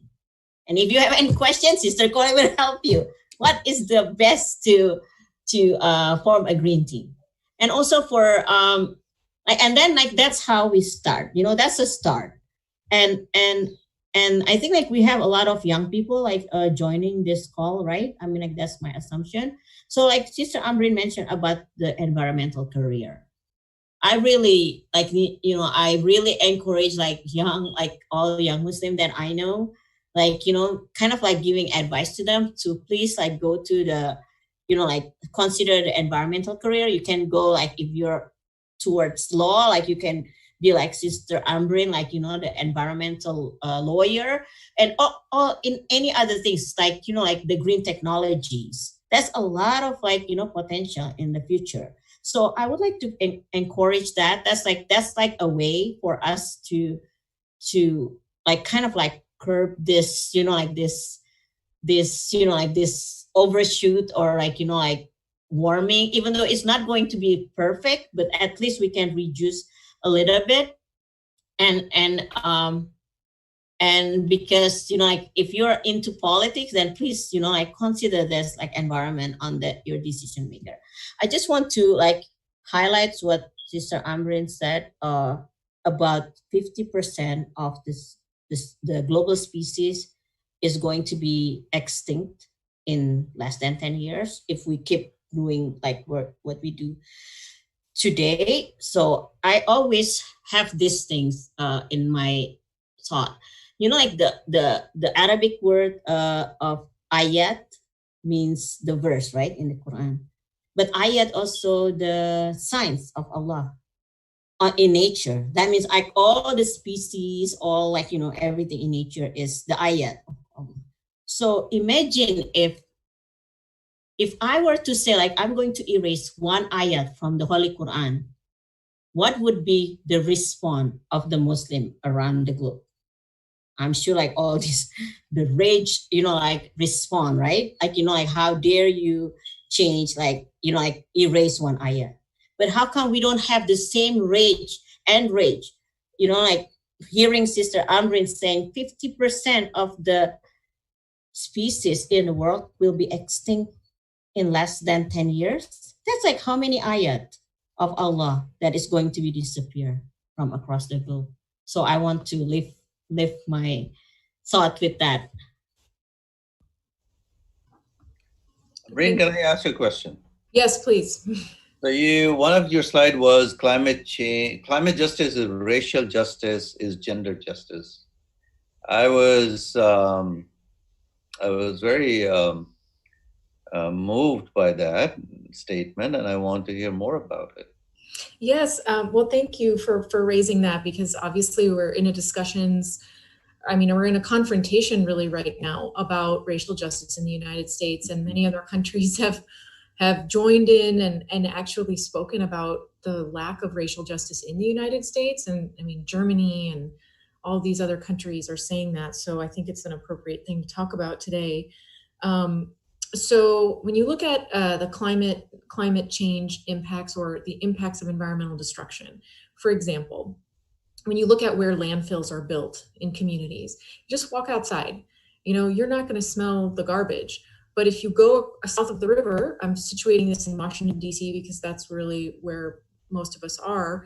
If you go into Southeast D.C., if you go into predominantly poor and African-American communities, you can actually smell and see the trash removal and where it's being stored and where it's being dumped. And, I work on the cleanup of landfills domestically. When people put garbage into the earth and they discard any kind of chemicals or items, they're not doing that waste is going to leak, and it's going to leak into the soil, leak into the water, and that will be the water and land and soil that the community absorbs through their drinking water, through their shower faucet, through their consumption of the food. And so what happens is those communities are disproportionately impacted by pollution. And those communities also are often what's called urban wastelands. So they are unable to access healthy and locally grown food. And so most of the time that's where you see a lot of fast food restaurants or access to packaged and processed foods. And when you compound that with the health effects that they're already experiencing, because many of these populations have pre-existing conditions, they're predisposed to things like diabetes, asthma, heart disease, lots of metabolic conditions. When you add the lack of access to food and additionally the impact of that pollution on their bodies, you're looking at a shorter life expectancy, less access to healthcare, as well as actually what happens is that they found now that this type of trauma impacts their DNA and is passed on to future generations. So it actually impacts your future generations when you experience food insecurity, which is the term for this urban wasteland phenomenon I'm describing, and chronic exposure to things like lack of access to healthcare. So that's just one example. We could talk about COVID-19. I mentioned that's a zoonotic disease, so it's actually originated from what we think is illegal wildlife and trafficking of food and bats specifically that was consumed in the town of Wuhan in China. And we can talk about how the death rate among Black Americans is 3 times that of white Americans, and how we also know they have less access to healthcare even if they do contract COVID. So that's from a disease angle. So you've got pollution, you've got disease, and we can and this actually applies across the board, whether we're talking about Africa or Indonesia or Pakistan as well. So this is so fundamentally the idea of one particular race or ethnic group having fewer accesses to resources, and the fact that environmental justice is about an equitable allocation of those resources. Those 2 things are always going to be fundamentally linked. The third example we can talk about is access to water, and we can put that in the context of Israel and Palestine. It's very simple. It's very clear who has access and who's controlling the water. So those are just kind of three examples. Hopefully that answers your question, but it's something that any environmental issue disproportionately impacts a certain community. And we have to have the conversation that if we want to green our masjid, if we want to have a green team, who should be on those teams? And they need to reflect the communities who are being impacted the most. And that's my biggest complaint about International Forum, that they are the biggest voices in the room are not who's hurting the most. So we tried, Sister Nana and myself and all the Muslim communities, actually, Muslim countries and developing countries typically try to band together and collectively advocate for a point of view so that they can make their voices and their issues louder in the room, which is actually a principle that Sister Nana was talking about the organizing strategies. So it's really important that we think about that. Thank you. I was thinking about how now, I think in the last few years, they're saying that the rates of obesity in Mexico and some other poor countries is higher than many of the developed countries. And it's not that because they're eating good food, it is because they're eating junk food and a lot of sugar.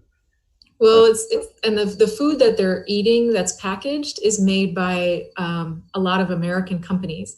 So the reason they have Doritos packages in their convenience stores and they have so many more of those packaged foods than their own locally grown fresh fruit is because of the post-colonial ways of doing business in those countries. So, Sister Corey, you talked about meatless Mondays. I remember growing up in Pakistan when we were little, not anymore. There were, I believe, Tuesdays was when the meat shops were closed.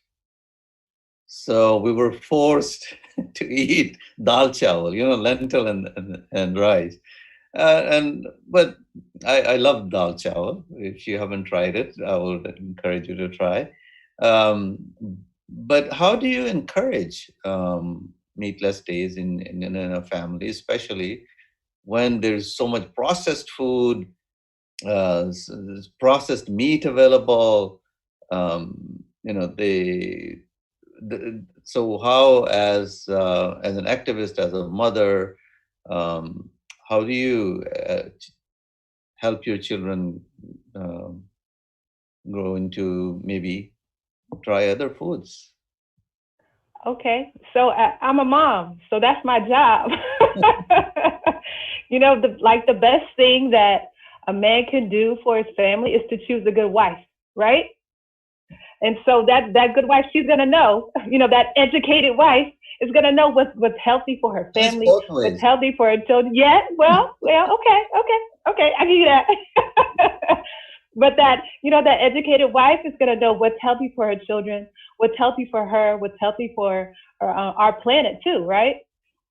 So that's like the number one thing right there, that educated woman, and that's what green teams can do in masajid.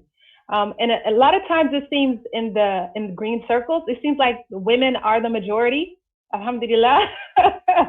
So we can work together to share in the community, different meals from different cultures that are delicious, meatless meals from different cultures that are delicious. And that's a really fun way to create community and to share a meal that is, healthy for us and healthy for our planet. So we can get some dal chana, we can get some black-eyed peas, and collard greens with cornbread. We can get all those. We can get like a wat from East Africa, that just no chicken, no meat, and injera and all that good stuff. So, for example, in the Masjid Muhammad community alone, there are like 40 different nations, represented in that community. Right. And that could be a good way of getting people together. Let's share a meal.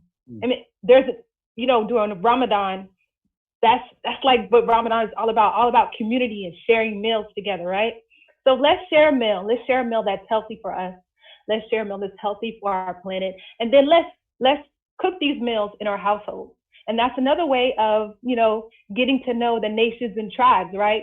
So we know, okay, the East Africans, they have this thing, the Senegalese, they have this food that's delicious. and they bring it to the masjid, and let's do that in our house too, so we can get to know each other. So that's just one way. A good wife and sharing meals, right?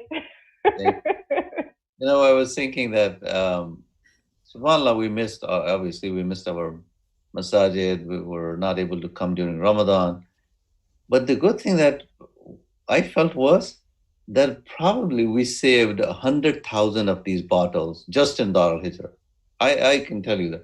And just think about how many masajid.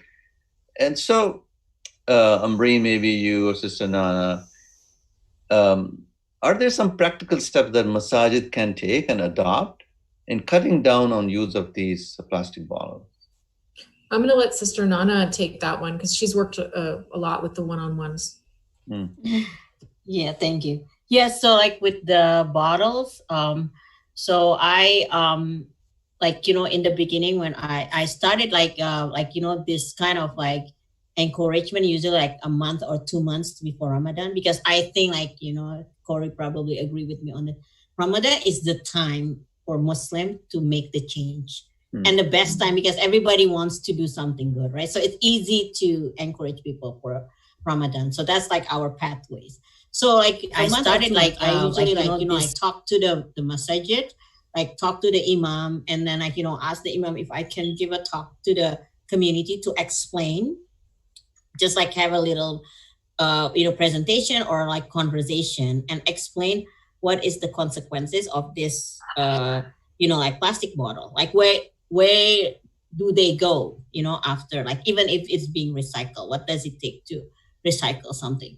So like in the beginning, probably it's like a little bit hard because then people like, oh yes, it's wonderful, but it's hard to do.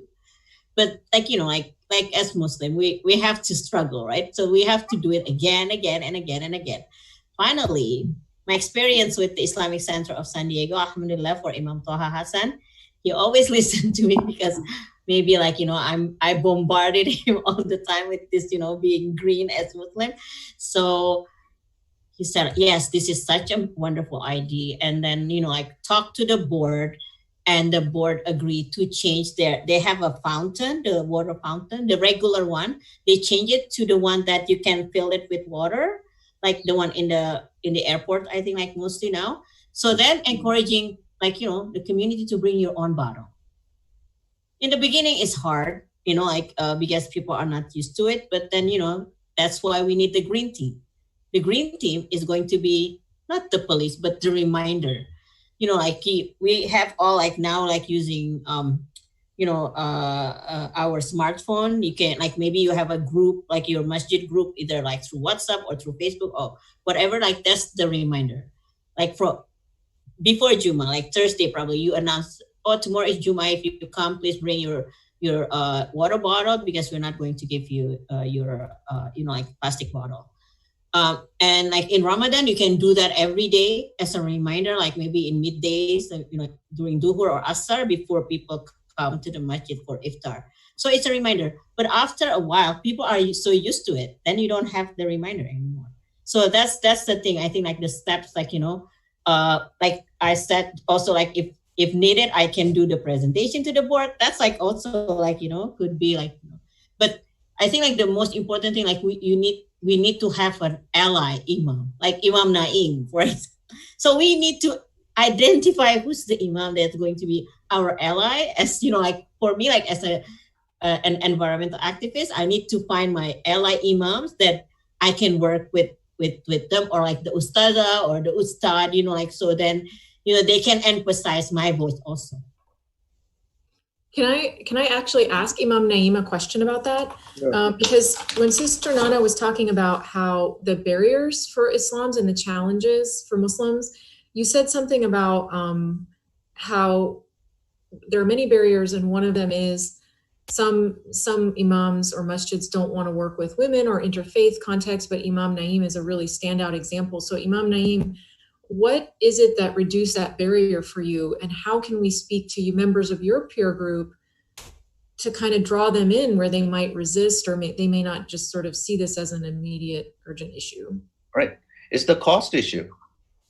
So for most Islamic centers and masajid, It's what is cheaper, what saves money, and that's where in 2019 in Ramadan at Al-Hijrah, we were pushing our administration that let us encourage people not to bring water bottles. So what happens is, and I'm sure it happens in many other masajid, that people donate water. It's a good thing, right? It's a great blessing that you provide water to those who are fasting, and they will drink the water. But what was hurting me the most was, bottle is half filled, then you have to throw it away. Okay, and it's not just 1 or 2 out of 10 or 12. It's at least half of the bottles that I used to look at, they're half filled. They're not completely finished. And so then the issue of recycling. Recycling is expensive. You have to pay extra to get recycling trucks. I'm sure in some communities it's not like that, but at Al-Hijrah we had to pay extra to get recycling trucks. And that was an extra additional cost.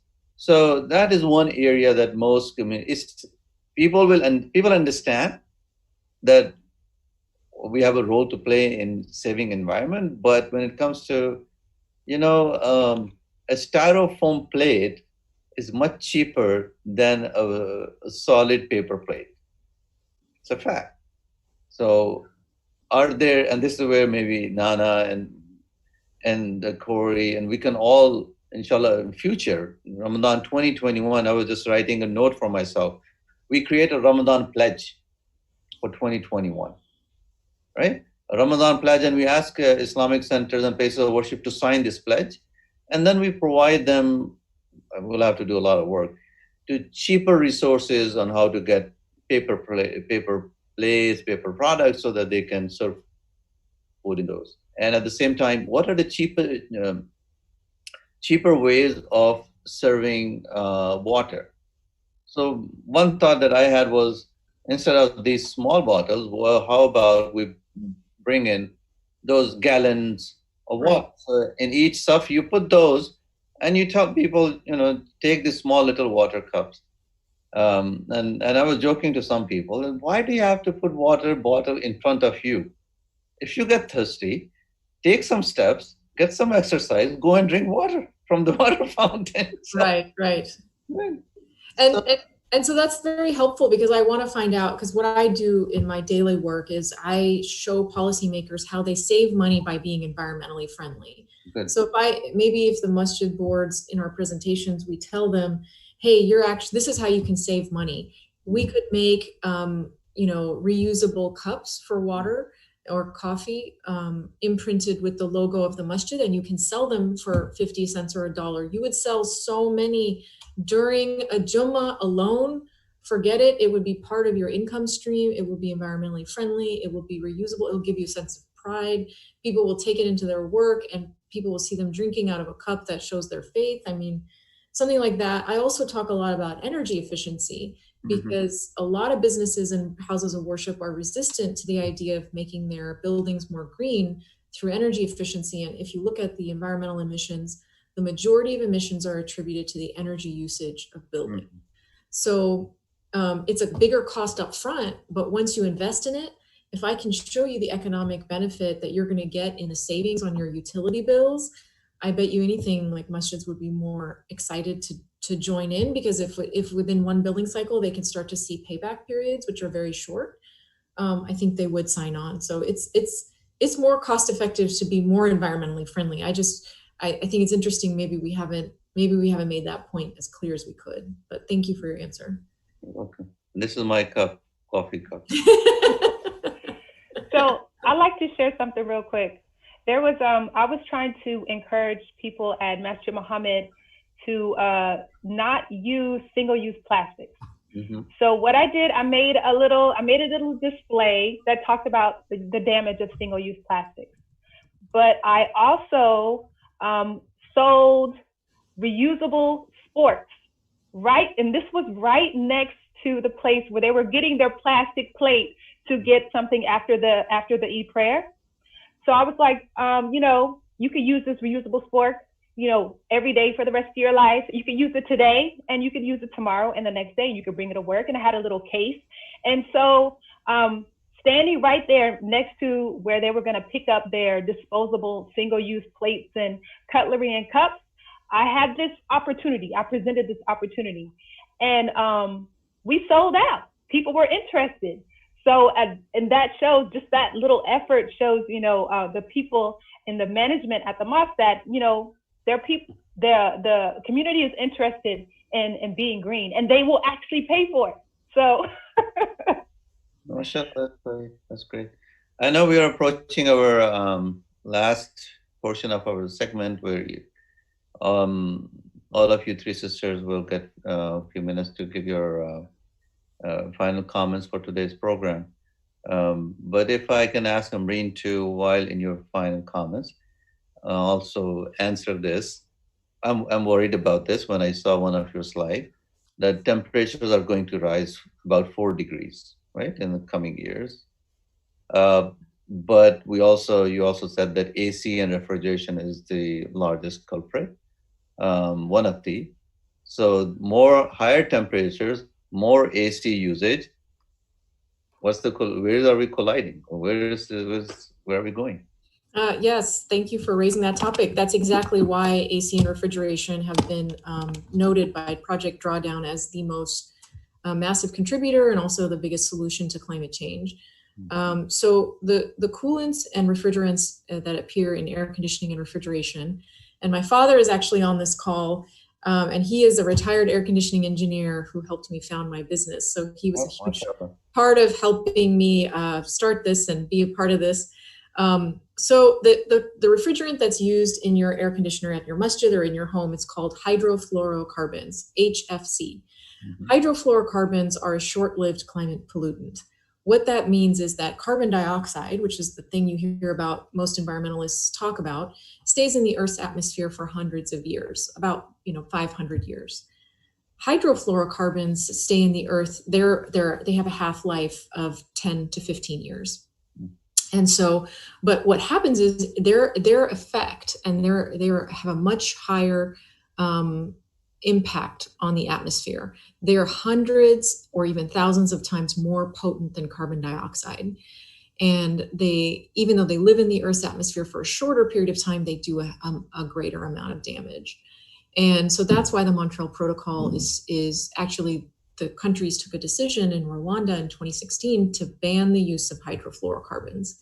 And back when my father was practicing as an air conditioning engineer in the 80s, that was the original Montreal Protocol, was phasing out another type of short-lived climate pollutant called chlorofluorocarbons.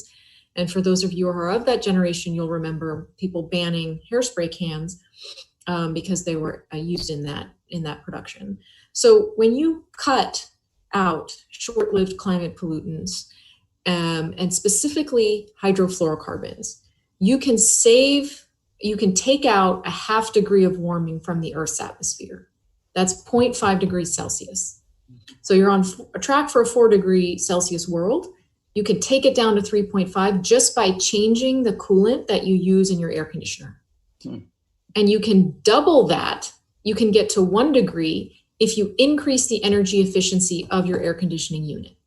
So one huge step towards Paris, you're basically getting about halfway to Paris through just dealing with air conditioners and the coolants used in refrigeration.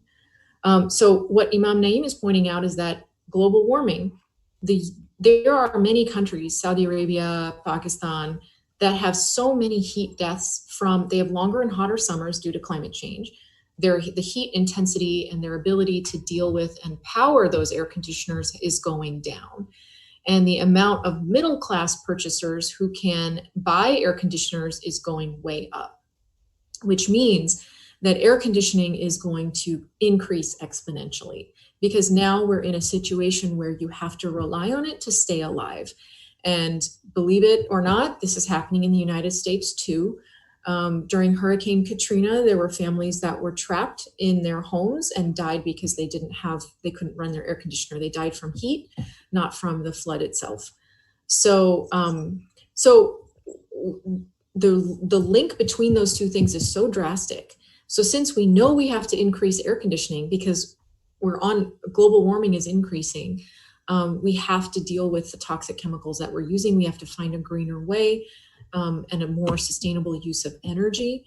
So the energy that it takes to power your air conditioner, we have to think about switching that from fossil fuels to renewable sources of energy. And I know, again, if I were to say to a masjid, you need to put in solar panels and increase the energy efficiency of your air conditioner and change the coolant, you would look at me and say, I don't have thousands of dollars lying around. Even if I'm going to get a payback in a month, I just can't.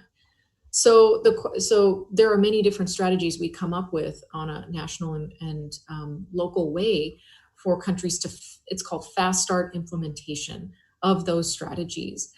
So I'm happy to sit with you and talk to you about that. I've actually tried to reach out to Muslim institutions about this, and I got no response. So I'm really happy. I'm really excited if I can, and it may be because it's such a technical topic, but I would love to tell you more specifically how your masjid can be involved in that. And there are ways of actually figuring out how to pass that cost on to the government, or figure out ways of triangulating the cost or mitigating it so the masjids don't have to bear the burden, because after all, you're not the manufacturer of the air conditioner. You didn't decide to use HFCs, so that's the question, is how do you get, it's called in environmental law, it's called the polluter pays principle. The people who are responsible have to take responsibility for making it accessible and affordable for every community. And I think faith leaders could be a great case study for the fast start implementation in the United States.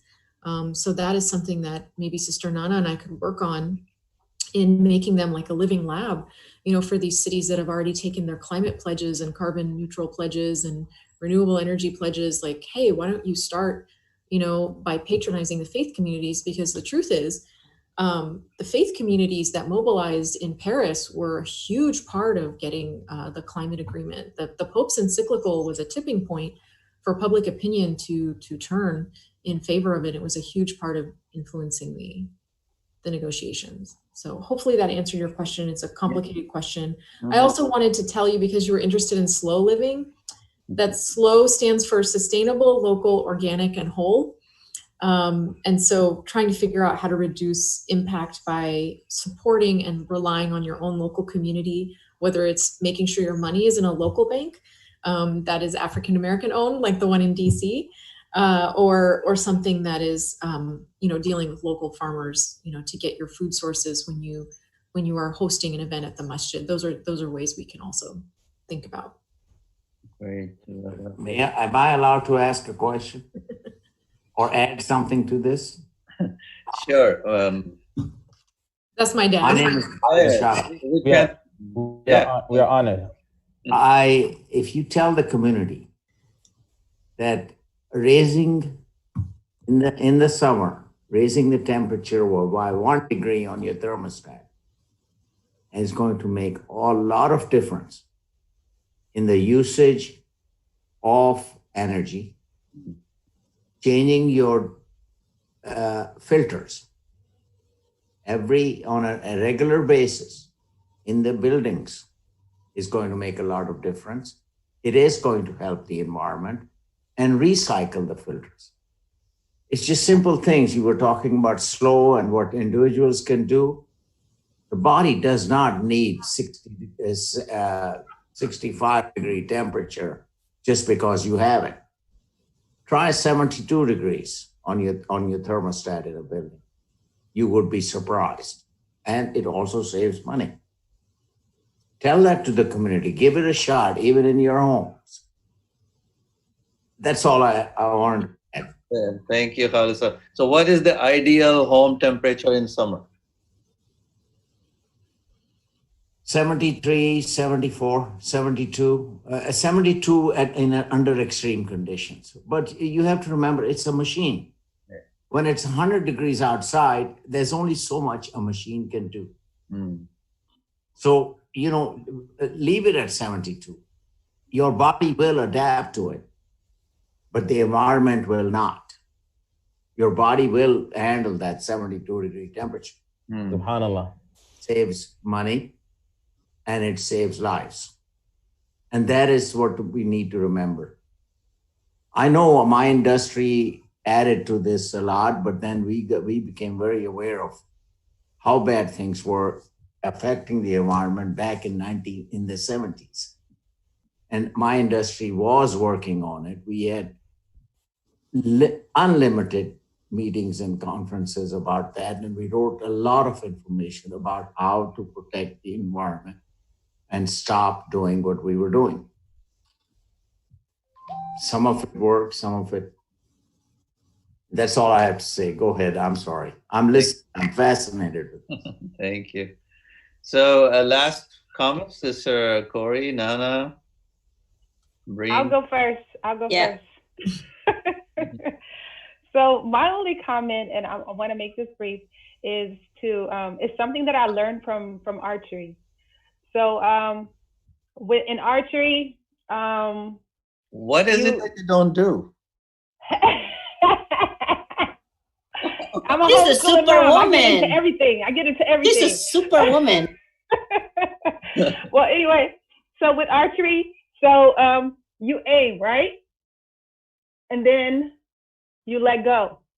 And Allah has control of where that arrow hits. I can just aim. Mm-hmm. And that and I think about that when I think about the magnitude of the climate crisis. I can still aim, and Allah has, control of what's going to happen. But I can still aim. I can still do my part. So, and I'll never despair in the hope, in the relief that comes from Allah. And that's what keeps me going, even though this looks like a huge wave. That's it. Thank you. Good Okay. Thank you, Corey. That's really deep. So yeah, I mean, I was just going to share a little bit. So I put the solar panel in my house 2 years ago. Now I don't even pay electricity. I mean, basically. So yeah, with this, I think what I always when people ask me why are you so passionate about environment, saving the environment, because is it a trendy thing to be green, green activist? So what I realized that first, I'm a Muslim. So as a Muslim, as we heard today, that this is incumbent upon us as Muslim, all those the messages that Corey shared earlier, that it's in on us, and we are us to follow that. If we call ourselves Muslim and we bound to it. So it's not because it's not because it's a trend, it's trendy thing to be climate activist or a green activist, but I'm a Muslim. That's why I'm a climate activist or green activist. Because even if there is no climate change, we are still the Khalifa upon this earth. We still have to take care of the earth. We still have to maintain the mizan. So whether there's ecological crisis or not, or climate crisis or not, we still have responsibility to care for this earth. That's it.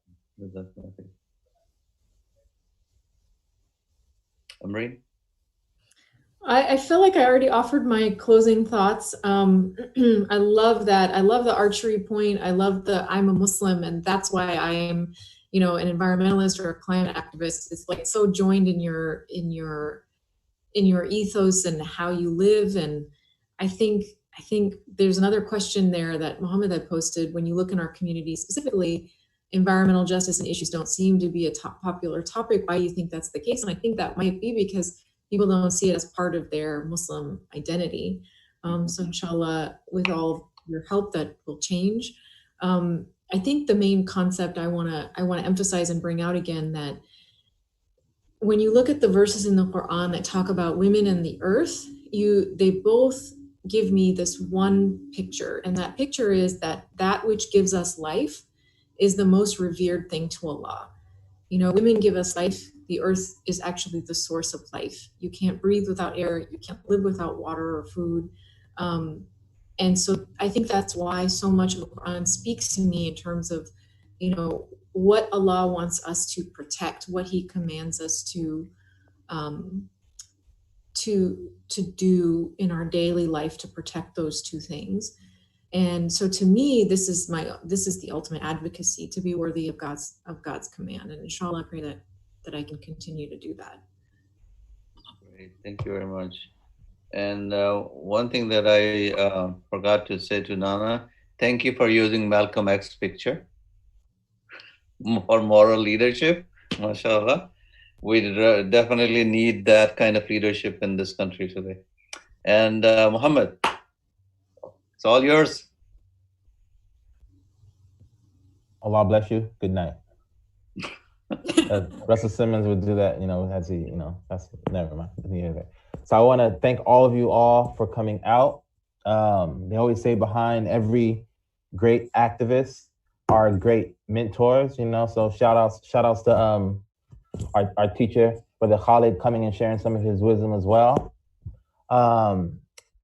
This is beautiful. And the most beautiful thing about doing work in the community is being sustainable and continuing the effort. So we hope that this is not the end. We hope that we're able to unite and join forces. This is like the what's that league? The Justice League. MashaAllah, the Environmental Justice League right here, yo. Like, MashaAllah, man. It's about that life, man. So this is not my cape now.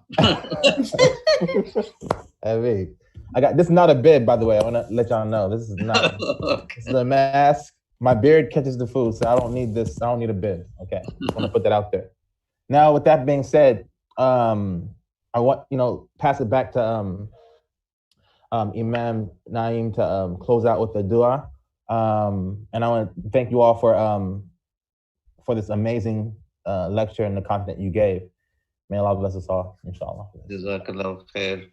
Alhamdulillah, wassalatu wassalamu ala rasulillah. Rabbana taqabbal minna innaka antas samiul alim wa tub alayna innaka antat tawwabur rahim. There is a beautiful verse in the Quran, the last ayah from Surah Al-Baqarah, which starts with A'udhu billahi minash shaitanir rajim, la yukallifu Allahu nafsan illa wus'aha. That Allah subhanahu wa ta'ala does not put you in a situation that you cannot handle. And I believe in that. Because Allah subhanahu wa ta'ala is just. Allah subhanahu wa ta'ala, for me, this is a very encouraging ayah from Allah subhanahu wa ta'ala. Then you see challenges, they're coming in your life or in your community's life, you have the ability to handle. That's why Allah subhanahu wa ta'ala showed you the challenges. So I believe in that. MashaAllah, all three of you are doing great work. Please continue to do that and help us how to help you in your mission and in your work. May Allah subhanahu wa ta'ala accept it from all of us. May Allah subhanahu wa ta'ala forgive us and have mercy upon us. May Allah subhanahu wa ta'ala have mercy upon our parents. And may Allah subhanahu wa ta'ala give us tawfiq to do the best in this life. And we are expecting great rewards from Him in the hereafter.